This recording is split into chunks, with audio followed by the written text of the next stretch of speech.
नमस्कार and welcome to world affairs. मैं हूं Prashant Dhawan. Now recently Russia ने यहाँ पर क्लेम किया है, रशिया के डेप्यूटी प्राइम मिनिस्टर ने क्लेम किया है और रशिया के सरकारी मीडिया ने ये बात कंफर्म करी है कि इंडिया इंटरेस्टेड है S-500 बाय करने में। India could become a potential buyer of S-500 anti space weapon defence system. अब यहाँ पे आप कहोगे वेट, बहुत सी इंफॉर्मेशन है, मगर क्या S-500 को हम कह सकते हैं एंटी स्पेस वेपन? तो देखो, जो इसकी रेंज है तो बिल्कुल ये प्रॉपरली अंतरिक्ष में जो सैटेलाइट्स हैं उनको भी घेर सकता है।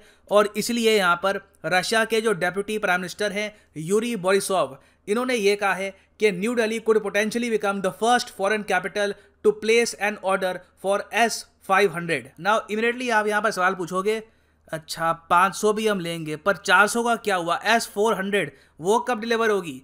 देखिए 2021 के अंत में मोस्ट प्रॉब्ली S-400 भारत में आ जाएगा। पहला जो यूनिट है इसका, ये भारत में आपको दिखेगा और हम इसको डिप्लॉय कर लेंगे। और जब भारत में S-400 आ रहा होगा उसी टाइम हम ये भी देखेंगे कि रशिया S-500 को इंडक्ट कर देगा अपनी मिलिट्री में। रशिया ने अभी भी, जब मैं वीडियो रिकॉर्ड कर रहा हूँ, S-500 को मिलिट्री में सर्विस में लिया नहीं है। ये अभी भी आप कह सकते हैं जो इसके ट्रायल टेस्ट वगैरह हैं वो चल रहे हैं, दे विल बी कंप्लीटेड सून, और रशिया इसको बहुत ही जल्द इंडक्ट कर देगा। उसके बाद रशिया यहां पर यह कह रहा है कि इंडिया बनना चाहता है पहला बायर S-500 का।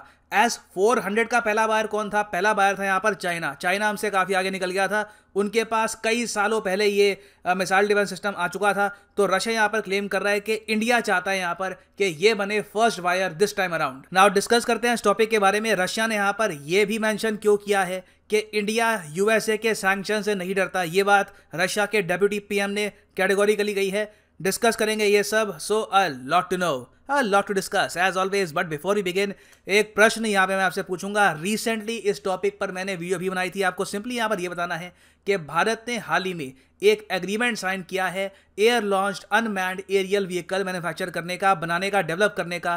किस कंट्री के साथ? जर्मनी, रशिया, यूएसए या फिर इजराइल? कमेंट सेक्शन में करिए उत्तर। सही उत्तर मैं आपको दूंगा वीडियो के एंड में। देखो, व्यूज बहुत सारे आ जाते हैं और आप लोग लाइक्स वगैरह भी देते हैं, बट मैं चाहूंगा कि आप सब लोग पार्टिसिपेट करें in the comment section below. Answer करिए क्वेश्चन का, गलत भी हो गया तो डज नॉट मैटर, मैं आपको सही आंसर बता दूंगा वीडियो के अंत में। Now first of all, S-500 Russia ने बाय द वे इसका नाम रखा है प्रोमीथियस। रशियन में बाय द वे इसको ये कहते हैं प्रोमीथियी। प्रोमीथियस आपको पता होगा, ग्रीक जो माइथोलॉजी है उसमें ये अग्नि के देवता थे, तो उनके नाम पे रखा गया है यहाँ पर S-500 का नाम। और ये एक्चुअली S-400 से कई गुना ज़रा सुपीरियर है। ऐसा नहीं है कि 400 की रेंज 400 किलोमीटर तो ये इसकी रेंज हो गई, ठीक है 500 किलोमीटर, बाकी सेम ही होगा। नहीं, रशिया एप्पल के आईफोन नहीं बनाता। जो इसका न्यू वेरिएंट है बहुत ही ज़्यादा अत्याधुनिक है।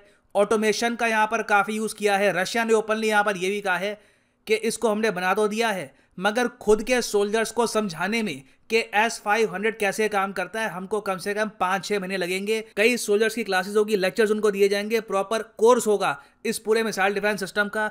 तब जाके हम कहेंगे कि ठीक है ये लोग इस मिसाइल डिफेंस सिस्टम को प्रॉपरली संभाल पाएंगे, क्योंकि बहुत कॉम्प्लेक्स है और साथ ही साथ बहुत ज़्यादा पावरफुल भी है। और पावरफुल देखिए यहाँ पर इसलिए है क्योंकि पहली बात तो इसकी रेंज सिर्फ 500 किलोमीटर तक की नहीं है। 500 किलोमीटर तक तो ये एनिमी एयरक्राफ्ट जो स्टेल्थ एयरक्राफ्ट है, any aircraft in the world, US के पास जो भी एयरक्राफ्ट है, चाहे F-22 रैप्टर हो या फिर कोई स्टेल्थ बॉम्बर हो, आराम से ये इसको डिटेक्ट करके डिस्ट्रॉय कर सकता है 500 किलोमीटर के दायरे में।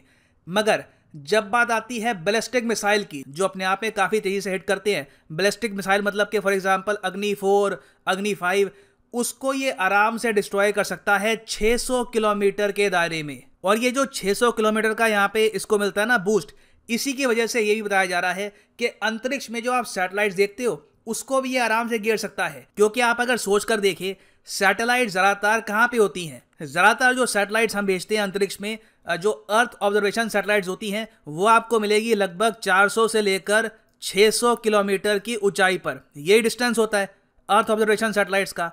उसके ऊपर ज़रा आप अगर जाओगे तो आपको मिलेगी कमर्शियल सैटेलाइट्स, फिर 35,000 किलोमीटर दूर कहीं आप जाओगे, फिर ज़्यादातर 90% वहाँ पे आपको मिलेगी कम्युनिकेशन सैटेलाइट्स। तो भविष्य में अगर रशिया को किसी कंट्री की सैटेलाइट गिरानी है तो बहुत ही आराम से S-500 का सिस्टम खुद ही डिटेक्ट कर लेगा सैटेलाइट कहाँ पे है और आराम से उसको डिस्ट्रॉय कर सकता है। तो अपने आप में ये एक एंटी सैटेलाइट वेपन भी है। इसलिए मैं बता रहा हूं, ना सिर्फ इंडिया, एक्चुअली टर्की के जो प्रेसिडेंट है एर्दोगान, इन्होंने तो रिक्वेस्ट ये करी रशिया को कि ये मिलके बना लो। ये लिटरली इन्होंने यहाँ पर रिक्वेस्ट करी थी। मार्च 2019 में रशिया ने रिक्वेस्ट रिजेक्ट कर दी, क्योंकि टर्की के साइंटिस्ट में इतना आप कह सकते हैं कैलिबर है नहीं कि ज़रा कुछ यहाँ पर ये कंट्रीब्यूट करेंगे। मगर इन्होंने अपनी तरफ से कोशिश करी थी कि S-500 की जो डेवलपमेंट है वो रशिया और टर्की मिलके कर ले और टर्की को जो ये S-500 है ये मिल जाए। तो टर्की की जो रिक्वेस्ट है ये ठुकरा दी गई है। इंडिया पॉसिबली हो सकता है कि ये जो मिसाइल डिफेंस सिस्टम है एक्वायर कर ले। और वैसे मैं आपको ये बता दूं कि अगर हमको ये मिसाइल डिफेंस सिस्टम मिलता है तो जो multiple independently targetable re entry वाले जो मिसाइल होते हैं, जो आज के समय चाइना के पास भी है, पाकिस्तान इसको बिल्ड कर रहा है, इससे भी हम बिल्कुल बच जाएंगे। क्योंकि इसमें इतनी कैपेबिलिटी है कि अगर मान लो एक मिसाइल से बहुत सारे न्यूक्लियर वॉरहेड भारत की तरफ आ रहे हैं तो आराम से ये 10 न्यूक्लियर वॉरहेड को आराम से डिस्ट्रॉय कर पाएगा इन अ वेरी क्विक सक्सेशन। और रशिया तो देखो यहाँ पर यह भी क्लेम करता है कि कल को हाइपरसोनिक मिसाइल से भी अटैक होता है तो उसको भी इंटरसेप्ट कर लेगा S-500। इतना इनको यहाँ पर फेथ है। और रशिया का एक बहुत ही अच्छा मिसाइल है 53T6M मिसाइल। नाम इन मिसाइल्स के बहुत ही बोरिंग होते हैं। अमेरिका इससे 20% के आसपास भी चीज़ बना लेगा ना, उसका नाम रख देंगे यूनिफॉर्स, डिस्ट्रॉयर, फ्रीडम और कुछ भी। इनके नाम बहुत ही सादे होते हैं मगर they make good weapons. At least मैं कहूँगा इनके जो मिसाइल डिफेंस सिस्टम है वो काफ़ी अच्छे हैं। एयरक्राफ्ट इतने बढ़िया नहीं है, बट जो इनके मिसाइल डिफेंस सिस्टम का ये पर्टिकुलर मिसाइल है ये भी अपने आप एक गेम चेंजर है। तो अगर इंडिया जेन्युइनली इसको परचेज करता है तो टाइम कुछ हद तक लगेगा, मगर बातचीत अगर हम इसकी जल्दी करनी स्टार्ट कर देते हैं तो पॉसिबिलिटी है कि भविष्य में इंडिया को 4 से लेकर 5 साल में एक एयर सुपीरियरिटी मिल जाएगी पूरे साउथ एशिया में। क्योंकि तब तक चाइना और पाकिस्तान के पास इस टाइप की टेक्नोलॉजी होगी नहीं। और मेरे हिसाब से टाइम अब ये भी आ चुका है कि इवेंचुअली हमारी जो ये वेपनरी है we should put it to use. हम लगातार S-400, 500 परचेज कर रहे हैं, रफाल हमारे पास आ रहा है। We are getting ready for something big. और उम्मीद यहाँ पर यही है कि हमारी जो खोई हुई टेरिटरी थी इन द फ्यूचर हम उसको रीगेन करेंगे ना। वापस आते हैं अपने क्वेश्चन पे कि इंडिया ने हाल ही में air launch unmanned aerial vehicle, इसके लिए एग्रीमेंट किस कंट्री के साथ किया था? तो सही उत्तर यहाँ पे है ऑप्शन सी। इंडिया और यूएस मिलकर air launch unmanned aerial vehicle manufacture करेंगे बहुत ही जल्द। नाउ इंडिया शायद अकेला देश होगा दुनिया में जो एक तरफ रशिया को और दूसरी तरफ यूएस को इस तरीके से बैलेंस करता है ना। क्वेश्चन यहाँ पर यही होगा कि क्या हम प्रॉपरली बैलेंस कर पाएंगे? क्या यूएसए के जो सैंक्शंस हैं उससे हम बच पाएंगे S-400 के बाद, 500 को परचेज करने के बाद भी? क्योंकि टू बी ऑनेस्ट देखिए, रशिया के डेप्यूटी पीएम गलत नहीं कह रहे यहाँ पर।